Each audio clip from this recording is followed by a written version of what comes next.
Hello everyone, welcome. Today we have a few crafts and we're going to jump right into it. Okay, so this first one, I have this 1/4 inch MDF. I have this really cute hug and a mug design that I cut out with my CO2 laser, and I'm just using a very simple acrylic Craft Smart paint on all of these pieces. I opted to cut the material and then paint it. If you do have a laser, you always have the option of painting the material and then cutting it. I prefer it this way. I feel like it wastes less material and I hate wasting material.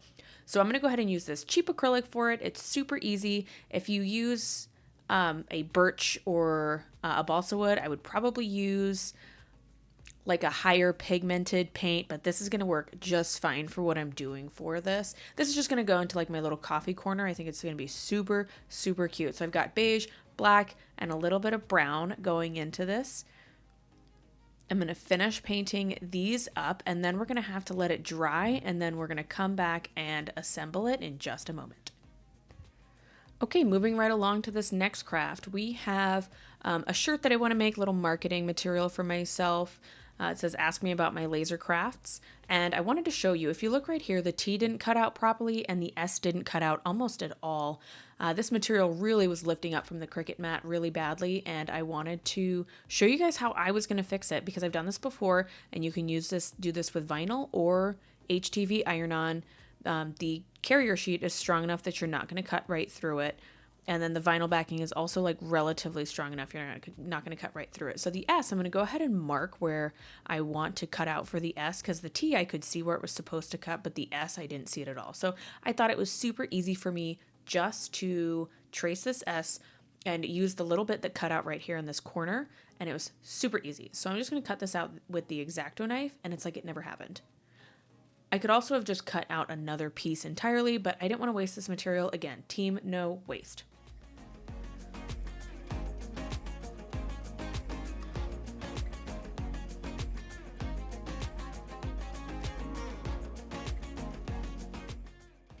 Okay, I'm going to go ahead and prep the shirt while the Cricut heat press is heating up to 290. I'm going to do 30 seconds. So while that heats up, I'm going to go ahead and lint roll this. Of course, we want it lint and debris free. That way we get like a good stick and good adhesion with the puff vinyl. Okay, let's straighten this out. And then of course I see this V here for the neckline on the front. That's going to create just some unevenness in the press. So I'm going to go ahead and keep that in mind while I'm pressing this.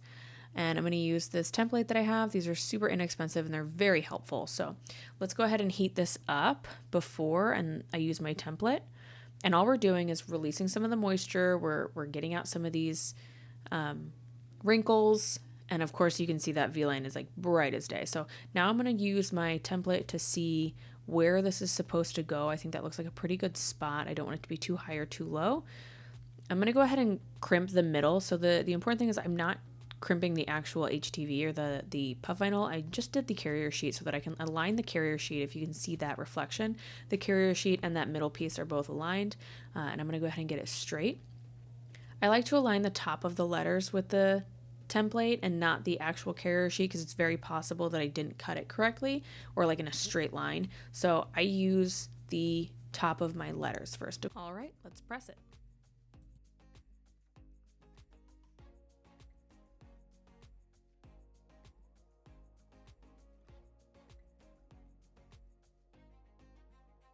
Okay, so let's see how this worked out. Some of it, yes, some of it, no. This bottom part looks really good, but as you can see where the neckline was, that K looks real crazy. But either way, I'm still in love with all of it. Like these bottom parts really did look super good. I'm happy with it. I love it. And I am super excited to wear this out and hopefully show off my laser crafts. Okay, we are ready to assemble our little hug and a mug. I'm going to teach you a little trick that I have when working with painted items and layered items. So I could, put the cream one on top of the base, but what I'm going to do is I'm actually going to do it upside down. So instead of piling everything onto the backer and like putting glue on the back of all of them, what I'm going to do is I'm actually going to assemble it upside down, and then I have this super flat surface that I can just put all of the glue on and then turn the backer upside down. So I don't ever have to put glue on these tiny little H's and the G's and then worry about the glue spilling out or like getting glue on the top piece. This is actually a way to keep it all super clean, and it's so much faster. Just watch how fast this is. All I'm going to do is, so I take E6000. I love E6000 because there's a little bit of play in it. So I'm just going to give the whole front piece this coat, you know, being careful on those edges so they don't get a bunch of squeeze out. But this just made it so much easier. I don't have to do each individual piece, and then boom, done. Put the cap back on, turn this bad boy over, and bada bing, bada boom. It's basically done. And this was really just such a super simple craft. It was really quick, and you can batch make these, multiple of them. And if you did batch make them, you could just paint the wood and then paint it. But look at that. Look how simple that was. And look how cute. No glue everywhere. The next craft is a very simple and very quick acrylic and vinyl craft. I just have some acrylics from Houston Acrylics here in both the colors white and pastel watermelon. And all I'm doing is pulling the paper off. I cut these off on my CO2 laser. And I know some lasers can't cut white, so if that's you, then you can do any color. These are so versatile between the backer, like the door hanger piece, the vinyl, and the tooth on top. You can do so many different colors, and I think that's what's so fun about it. And I love the look of acrylic. I think acrylic just has a very like put together, polished finish look, and that's why I love doing acrylic projects. So I'm just going to weed this out.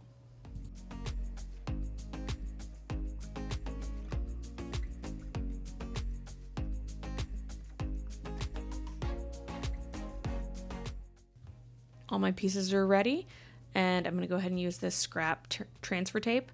The Oracal 651 that I used was scrap. This is scrap. Great little scrap buster if you have these like larger pieces. Okay, I'm going to clean off this acrylic just to get any dust and debris off. Okay, and I'm going to line this as best as I can and go ahead and burnish it down. Okay, and acrylic and vinyl are BFFs. The vinyl sticks to the acrylic so well. I absolutely love, love, love it. So I'm going to take this super glue and I'm just going to super glue all these pieces together. You want to be careful with super glue and acrylic because sometimes it can leave like a cloudy white color. The benefit to using a pastel is that never happens with pastels. At least it has never happened to me because it's not like a gloss coating. The cloudiness doesn't spread, I guess. And then of course, even if it happens to this glossy white acrylic, it doesn't matter because it's white and you can't see it. So, and then look at that. So you can see like the money goes in the top there, and just going to glue this on. And like I said, I'm not worried about any of the cloudiness. And with the tooth pieces, if you have any like spill out of the glue on the inside, super doesn't matter. You cannot see it. So the child will put the tooth in the top and then you put the money, and this goes outside. So you never have to go in the child's bedroom, which is why this is such a win. This is my first time ever working with resin, and I wanted to do it on my YouTube so that I could tell you the things that I learned and the things I wish I did and didn't do. So I will link this brand, of course, below. It says to use gloves. It says that it's an odorless chemical compound, but I'm going to wear my N95 anyway because I just want to be safe. So it's a 1-to-1 mix, and I have this alphabet silicone mold in front of me that I'm going to use. And I'm going to try and like measure it out to see how much I'm going to actually need because I don't want to make too much, but I do have some extra molds behind me just in case I do have too much that I don't waste it. So I'm going to do some math to figure out the volume of each letter approximately and turn that into a milliliter so that I can measure this on the cup. So I'm going to measure this out.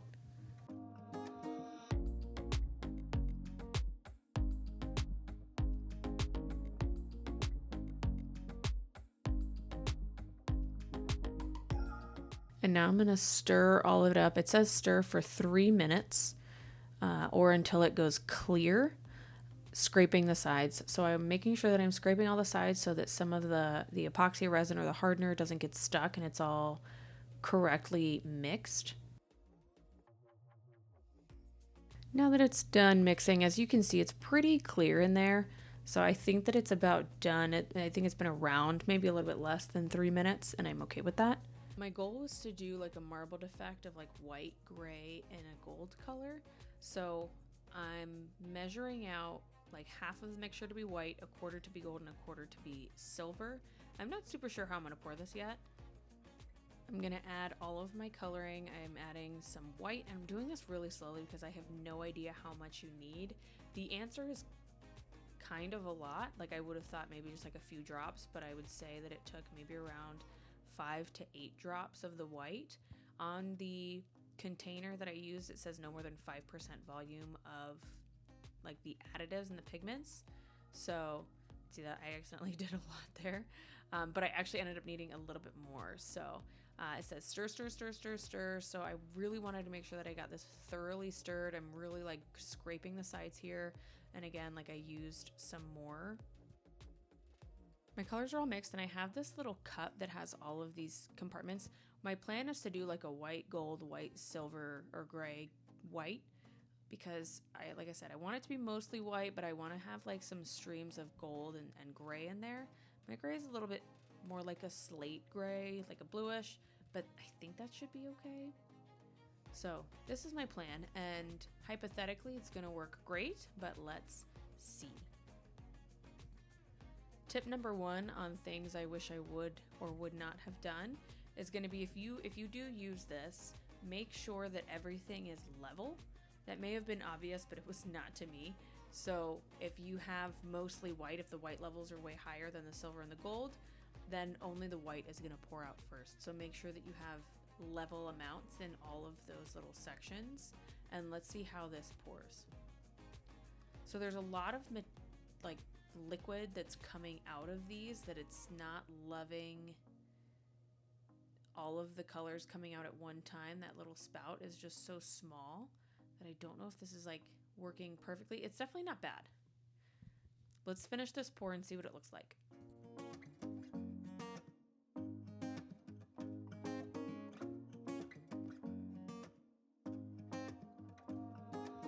At this point, I decided to ditch this segmented cup and I just poured all of my colors into one cup. I do believe this is called a dirty pour. And now I'm going to pour the excess into this flower planter mold that I have. I think this one is super cool. I'm really interested in how this turns out. There's just pouring it all into the bottom. So it's the bottom of it. And there's like an opening on the other side for the like planter piece. So I don't know where full is. So let's just kind of see.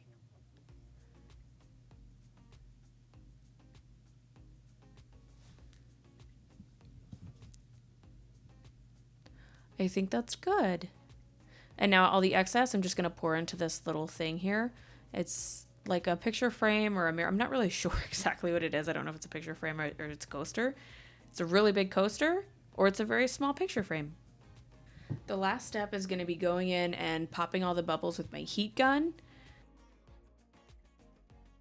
Okay, the container says to let it cure for 72 hours, so we're going to do that, and I will be back and we will demold these in 72 hours.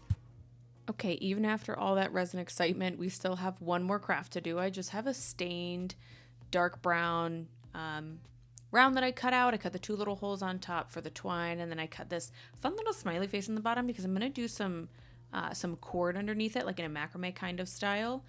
And I'm super excited about it. So first I'm going to use my little spongy paintbrush. I love these.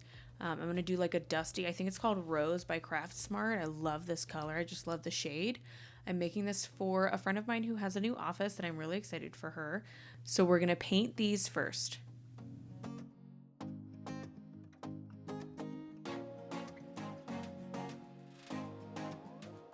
I'm going to use E6000 because I want to have that play where super glue will bond and adhere almost immediately. The E6000 like gives you a little bit of time to adjust the letters because then when I put everything down, I can make sure everything is straight. I always have a paper towel with me when I'm doing E6000 because very similarly to hot glue, it's going to get stringy bits everywhere and you're going to have string all over your project. So I will always just put little dabs in there. And then if I feel like it's very gloopy, I'm going to dab it onto the paper towel and a couple things happen. One, it will press down and spread out the glue so that it's less globby. And 2, it's going to pull strings off that you can just grab with your fingers to clean off those strings and then put them on. Whereas with hot glue, it's obviously too hot to do that and it adheres a lot faster. So I love E6000 for this reason. I just hate how stringy it is. So let's finish gluing all of these down, and then again with the E6000 we can go ahead and align everything to be perfectly straight.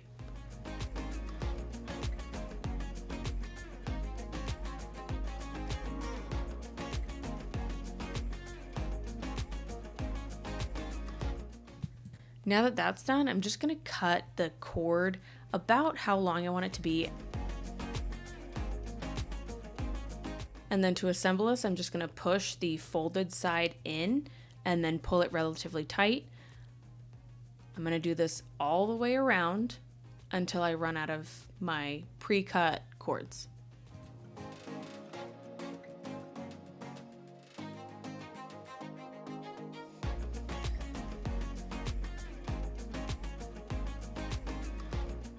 Now that everything is full, I've tightened them up and now it looks really cute like this. But I'm going to go ahead and put some super glue right in these just so that they don't start coming apart or fraying.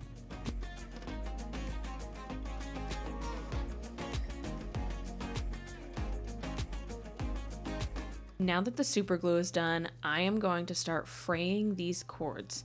So as you can see, they're like just double twisted, and I'm just going to untwist them and pull them, and it's going to make them almost kind of like strands of hair. It's going to release all of those individual strings, and wait till you see how cute this is when it's done. Now that it's all done, look at it. Look at how cute that is. I love how frilly and frayed it looks, but it's going to be so easy to put some twine on it and just hang it on the wall. Okay, it's been the 72 hours. It's actually been 10 days, so it's time to demold these. I'm super excited to see how they came out. I don't know if the gold showed up as much as I wanted it to. And as you remember, I poured the rest of it into this mirror coaster thing that I'm not really sure what it's supposed to be, so I'll fill this up later. And as you can tell, some of these are really concaved. I think that maybe what I would have done differently is fill them up a little bit more. So that's something I'd probably maybe even get an eyedropper just to really fill everything up and just break the surface tension on those edges to get a more flat surface on the top. The places where I missed, there's a bunch of tiny drops of resin all over the mold that I'm going to have to scrape off. It's not going to be that hard from what it seems, but it's still extra work that I have to do. But avoiding that in the future, and also there were bubbles in the front of the letters, which means when I poured the resin, the air got trapped in the bottom. So something that I might do in the future is pour a little bit of resin, maybe take a little popsicle stick or a needle and just move it all around to make sure that there isn't any trapped air and to break all of the tension between the material and the liquid, to try to remove the bubbles in the front, because those never rose to the surface, so I was never able to pop them. But some of them have what looks to be like little chips in them, and you can actually see that they're bubbles. The little plant pot never had any bubbles, and this one actually turned out really, really well. I'm super happy with these colors. The gold came out on one side, and then it's pretty much all gray on the other side, but I really like how inconsistent that was. Thank you so much for hanging out with me. I'm super happy with all of these crafts. I hope that you love them as well. If you love making with your Cricut or your laser, please subscribe to this channel for more content like this. Like this video and comment if you have any questions, comments, or concerns, and I hope to see you in the next video.